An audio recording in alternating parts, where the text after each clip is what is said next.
14,791 is how the sons of Yaqub, Israel, Jacob, were not prophets, except for Yusuf, Joseph. 14,814, there was an earthquake when people were with Ali, and he made a particular hand gesture and said, "Calm down, what's the matter with you?"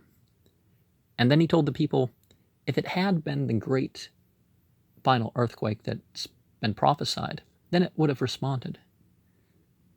14,815, one who loves what we say is, will enter the gardens of paradise whether or not they've said it. And this means those who love, the guidance that came through Muhammad, what he was inspired to say and do, what was revealed to him, those direct words. 14,816 is a sermon of Ali Amir Mu'minin, and he, was warning people, not to let the sins accumulate and not to put the worldly first and to repent and all that sort of stuff.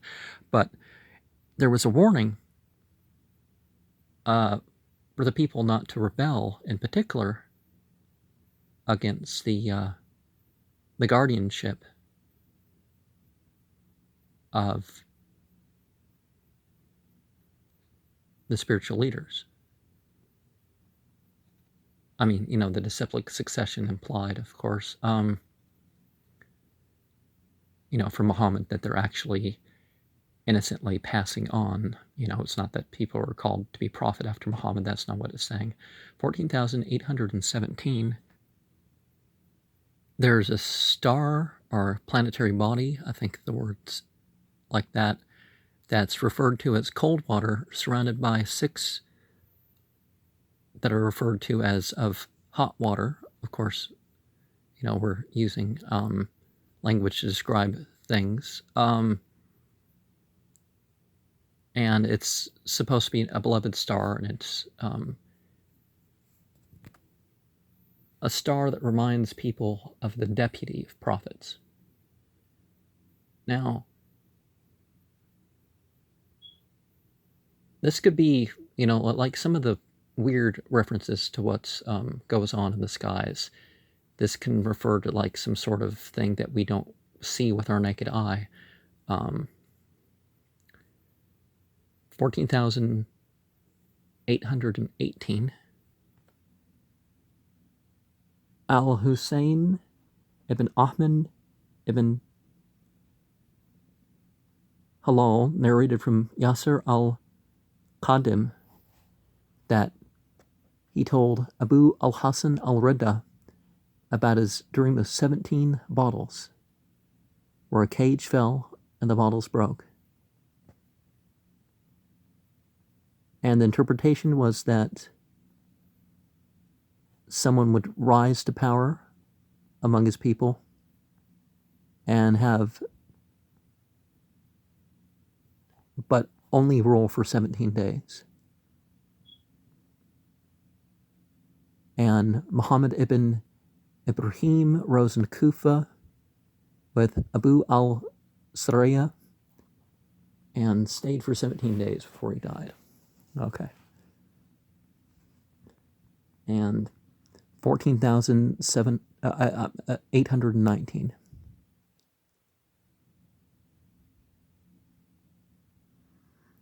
And Prophet Muhammad at one point said, if Abu Jahl can take a hair from my head, then you'll say that I'm not a prophet. And so Abu al-Hasan al-Rida said likewise that he wasn't the imam if Harun did such. Now,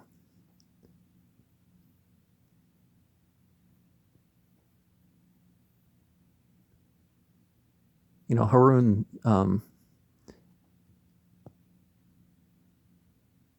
didn't do that, and neither did Abu Jahl. So 14,823. There's a secret valley behind Yemen, Barahut, where there's only black snakes and owls and birds, and sort of like that thing in the Bible. People talking about the Lilith, or the Liliths, the Lilin. But it's a place where the spirits of the misassociators go in the morning and evening. And they drink the pus for the water, and we hear elsewhere the pus is like the infected fornicators. And one of the things is, but it's boiling. It's not just,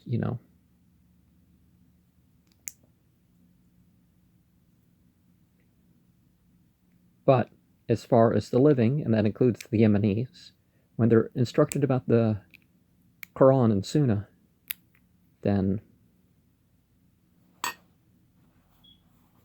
things become right amongst them, even to this day. 14,830.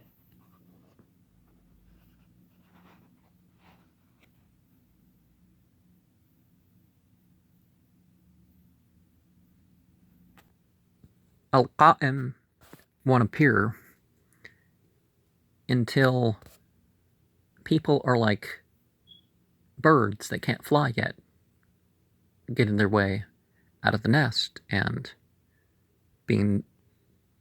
prey being there to pick them up. 14,834 reminds us that something we can do is to recite the Quran and take a lump of sugar. Another night with 2 lumps of sugar, another night with 3 lumps of sugar.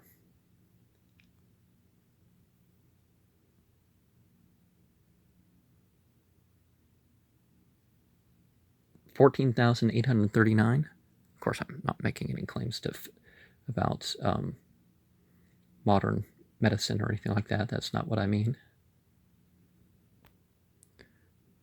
Prophet Muhammad was brought Dhul Faqr, a sword from the sky. And this sword from the sky had a ring of silver. 14,850. There is no creation that is as numerous as the light beings. And these unfallen angels descend every night in a group of 70,000 to circle around the Kaaba in Mecca. 14,851. Remember how in Surah 35 it mentions how these light beings are of 3 kinds, of 2 wings, 3 wings, and 4 wings. And the verse says that God adds as he wishes. 14,852 talks about the continual creation of angels. Jibreel dips in a canal of a particular sort, and from every drop, another one of these unfallen angels are created. 14,853 mentions a light being that from its earlobe to its shoulder is a distance like a 500-year flight of, the fastest bird. 14,864. The moon in Scorpio, I mean physically in Scorpio, not these people who have their astrological charts off. But I guess for them too, they would interpret this as people shouldn't get married or travel if they know about that. But we, of course, in Islam know that things don't happen because of this planet in this position or this star in this position. I mean, there's certain gravitational effects or something, but, you know, it's not as your typical person labeled an astrologer says. 14,867. In the Battle of Badr, Satan was diminishing the number and greatness in the perception of the misassociators. And Jibreel came after him, and he was like, I've been given respite, basically. And, well, what he feared was that Jibreel was going to, leave him maimed a bit, from the side. But if let's go back a little bit.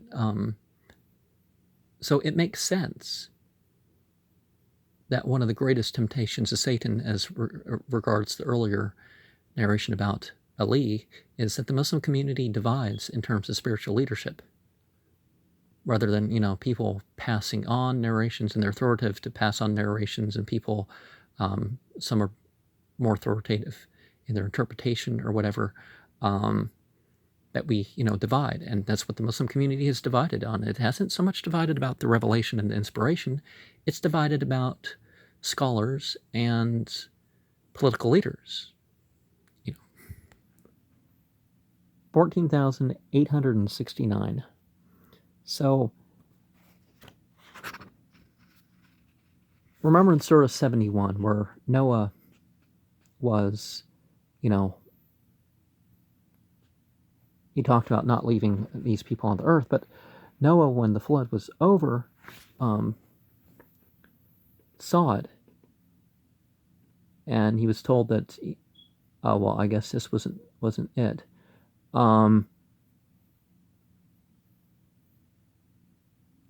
But elsewhere we learned that Noah saw some of the dead bodies and, felt bad for the dead, even though they were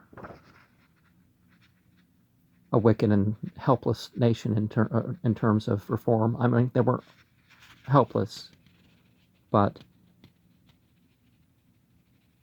there was a particular place, Mufadal, where Noah's people fixed the idols, the Yaguth, Ya'uk, and Nasr, and the Suwa, I don't know where that was, but these idols that we have mentioned in Surah 71.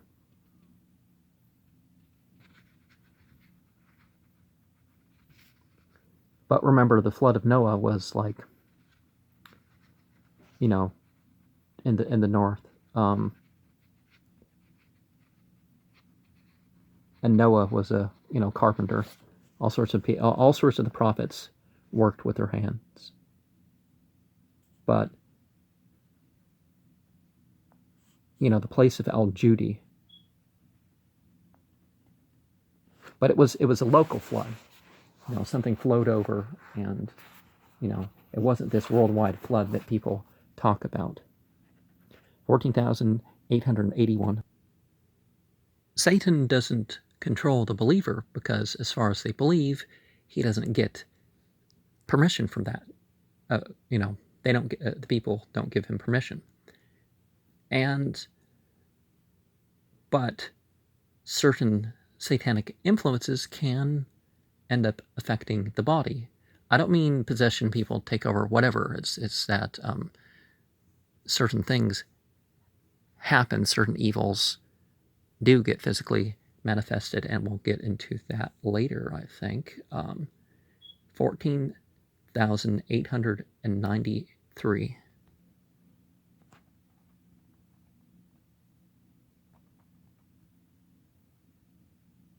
Ibn Udayna saw that somebody had a dream and came to Abu Abdullah, and he had seen the sun shining on his head in the dream, but not his body. And of course, it's because he was supposed to attain to something great and enlightenment. But it was only his head. But he wasn't supposed to be a leader. But he was to attain to the universal religion. That was the bounty that he got. And the next narration, someone had a dream where the sun was on their feet, but not the body.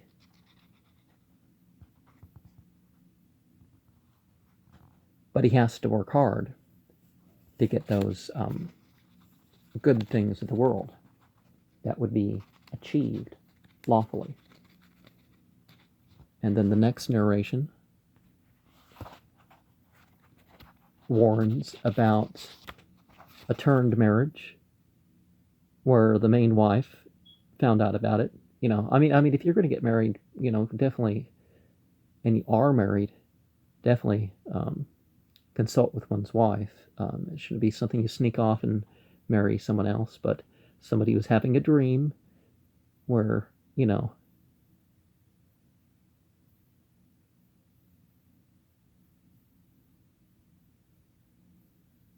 wife was breaking walnuts and spreading them on her.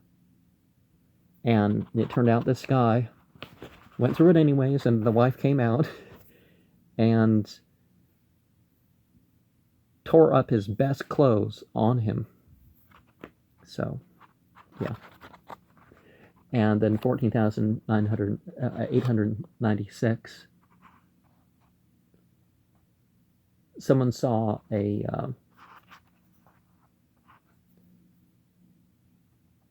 person or wood carved as such on a wooden horse, carrying a sword, and the person looked at the person and got afraid. And the idea that somebody was going to kill somebody, this person was going to kill somebody because of their means.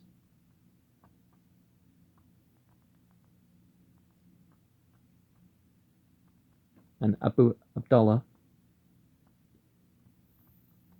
was the one interpreting this. And at this time, he was accepting the continuing spiritual leadership. But people said,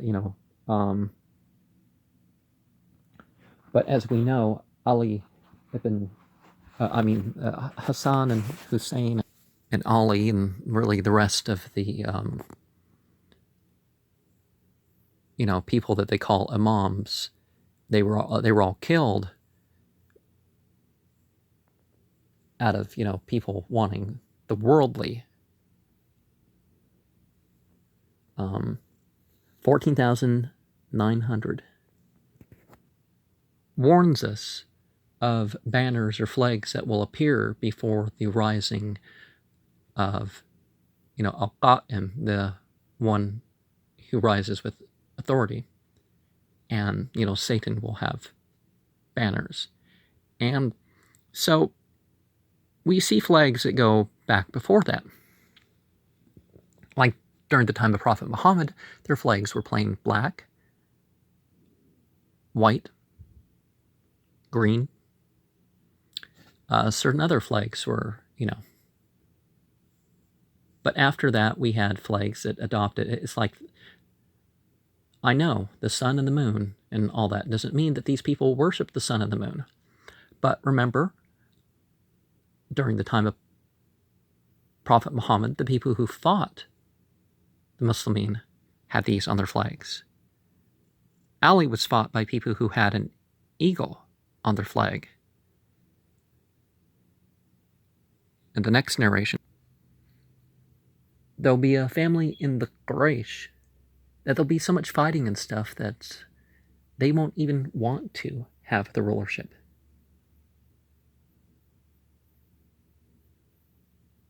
$14,907. Oh, and before we get into this narration about Prophet Muhammad being born and certain prophecies taking place and people saying, people realizing that the Israelites, their time for prophethood had, come to an end.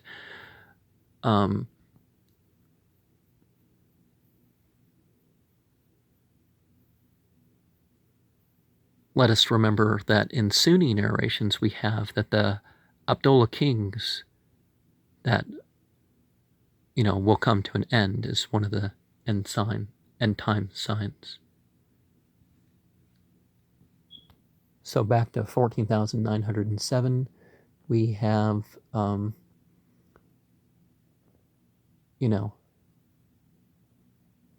mention of the mole of blackish silk color, so the weird birthmark between the shoulder blades, and somebody was from Palestine. They were inquiring about his, it wasn't called Palestine. Palestine was an old Roman insult to use a Jewish slur to whatever, but we're using the modern names here. And so the end of the nations, or at least some of the people, regarding the following of the Bible, or who claimed the Bible, would happen as a result of his, by his hands, or influence, you could say. But the person asked about when the person was born, and then looked, and then knew that, something was coming. Knew what the child was going to be. In other words, 14,911.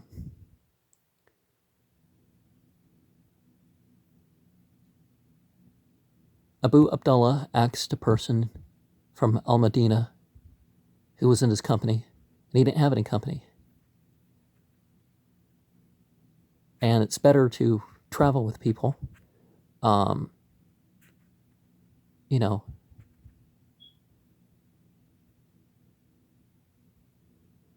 So 4 is the best company. 3 are company. If you're by if you're by yourself, then there can be a Satan, or 2 with Satans, but 3 or 4 is a good number to travel with. The next narration reminds about noise that above a group of 7 can be too much. And I would say for a vision quest or that sort of thing, a spiritual journey or something, unless you're going on pilgrimage, that's really not something. Keep it 7 or less.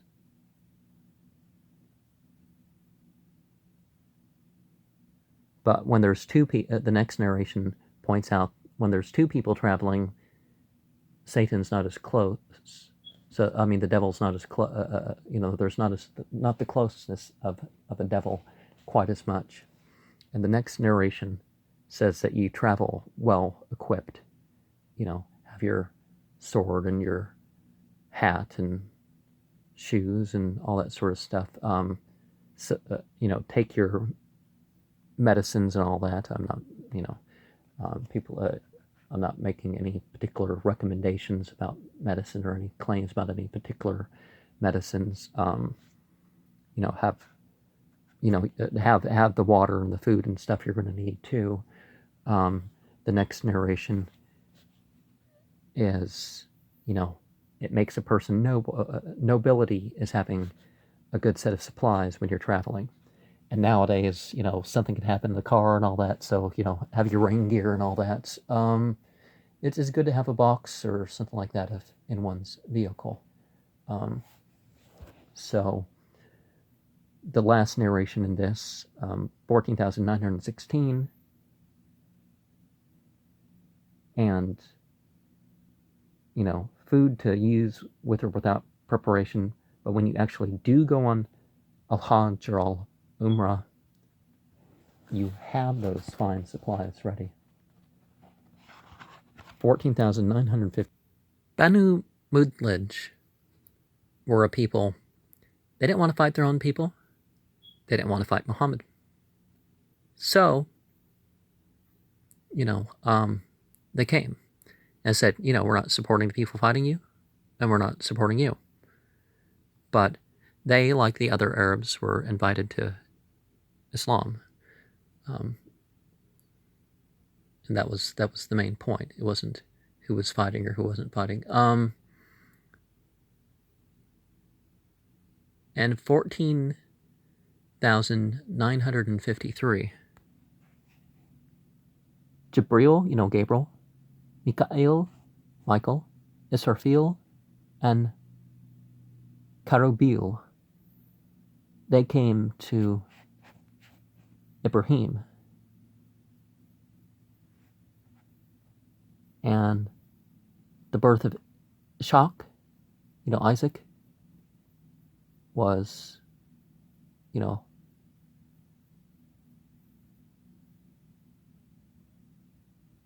prophesied there. But Ibrahim, wanted to serve them the roasted calf, but they reached forth and it was clear, oh wait, they're not, something else. So sometimes there's the disguising of the light beings. Now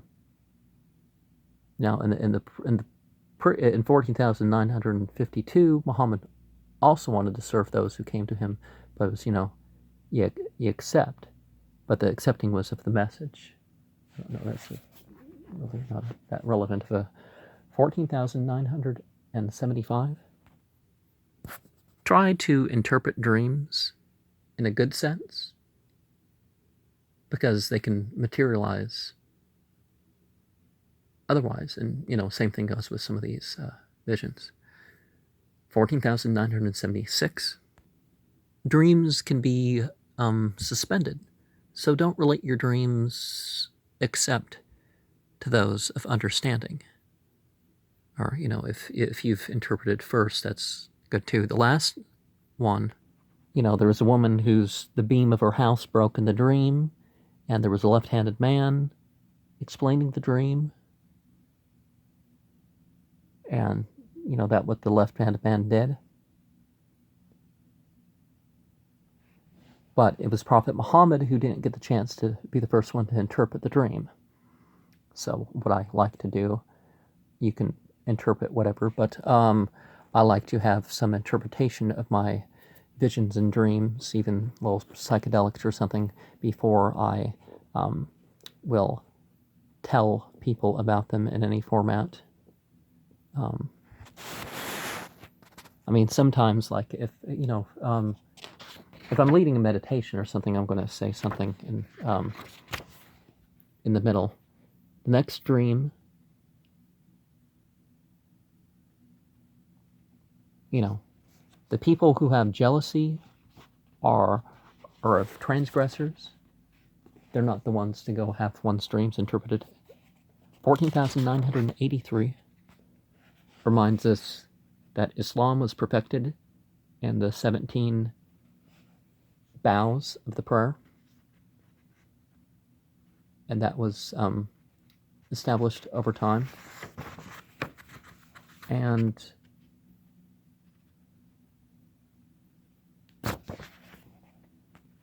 initially things were like, 2 for the dawn prayer, before the sunrise, 2 for the afternoon, and 2 for the late afternoon, 3 for the evening, and 3 for the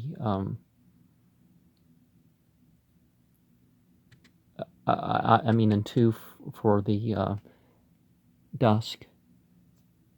This is the travel sequence, but originally it says, it was 5 prayers of 2 bows each, and then the prayers were increased to, the 1 as being the standard, so the 11 rakat, but 17 rakat, 2, 4, 4, 3, 4, and 14,988 to 14,990. We're going to learn about Iblis and the devils. And one of the things that the devils did, one of the things about them is that the physical manifestation is the choice that people have made for sinning. So human beings are the ones that incarnate the will or thought of the devils that aren't human. The last narration isn't quite on that. 14,990 refers to how Ali, how Beni Umayyah, Benu Taym and Benu Adi and Benu Umayyah climbing on the mimbar and people turning backwards, that this was something that would happen after he died. 14,989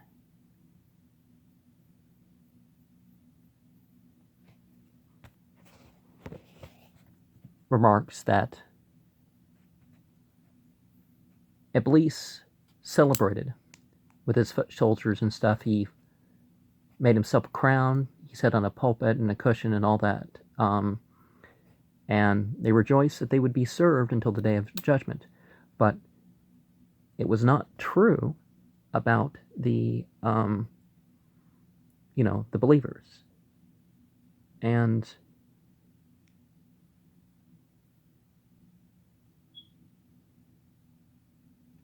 but somebody who speaks merely of their desires, Iblis can have an effect on regards of their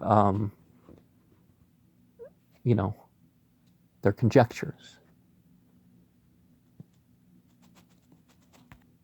But it upsets Iblis to the point of crying out when the people when a prophet's mission is fulfilled and he doesn't and the deputy, somebody who's given the teachings, so when this happens, so when his mission is fulfilled to the point where there's somebody who after him who can pass on the teaching. Now this person isn't declared to be a prophet. We have a narration in this book. I don't remember if we went over it, but there's a narration about a Jupiter spirit, and there's that came, and this Jupiter spirit taught somebody their astrology until the person was good enough to figure out, oh, you are a Jupiter spirit. And then this being made out a big shriek, and, then they went. And Iblis is the first to try to claim authority after